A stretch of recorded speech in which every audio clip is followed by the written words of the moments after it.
Basketball updates muna tayo mga ka-bench reaction. Ayon sa latest injury report ng Lakers, questionable si Luka Doncic para sa laban nila kontra Sacramento Kings ngayong linggo dahil sa left finger sprain. Samantala, ayon sa mga analysts, may isa pang mahalagang factor na magdidikta sa takbo ng season ng Lakers, ang kalusugan ni Jared Vanderbilt. Isa itong malaking balita para sa Lakers fans dahil si Luka Doncic ang pinaka-critical na piraso ng kanilang offense. Siya ang nagdadala ng bola, gumagawa ng play at nagiging focal point ng bawat possession. Kung sakaling hindi siya makalaro kontra Kings, malaki ang adjustment na kailangang gawin ni Coach JJ Redick sa kanilang sistema. Posibleng iangat ang usage ni Austin Reeves bilang secondary playmaker habang si Marcus Smart naman ang aasahan sa defensive anchor role at energy leadership sa floor.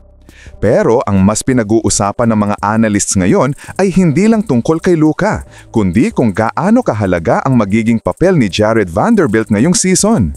Ayon sa mga insider reports, kung mananatiling healthy si Vanderbilt hanggang dulo ng season, siya ang magiging X-factor ng Lakers. Malaking tulong daw siya para punan ang defensive gaps ni Reeves at Luka, dalawang elite scorers pero parehong may kahinaan sa on-ball defense. Si Vanderbilt kilala sa hustle plays, rebounding at defensive versatility. Sa rotation ni JJ Redick, inaasahang magiging perfect partner siya ni Marcus Smart para buuin ang defensive identity ng Lakers.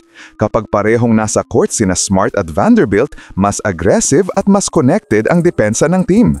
Ito ang kulang ng Lakers noong nakaraang season, consistency sa energy at defensive intensity. Ngulit ayon din sa ilang analysts, hindi pa rin sapat ang kasalukuyang lineup ng Lakers.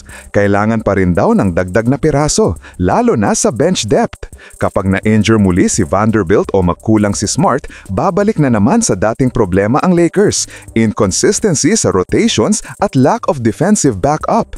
Kaya napakahalaga para kay Coach Redick na mahanap ang tamang timpla sa rotation lalo na sa second unit. Kung magawa niya ito, may pag-asa ang Lakers na maging contender sa West. Sa kabuuan, ang magiging direksyon ng Lakers ngayong season ay nakasalalay sa dalawang bagay, ang kalusugan ng kanilang core players at ang rotation decisions ni JJ Redick.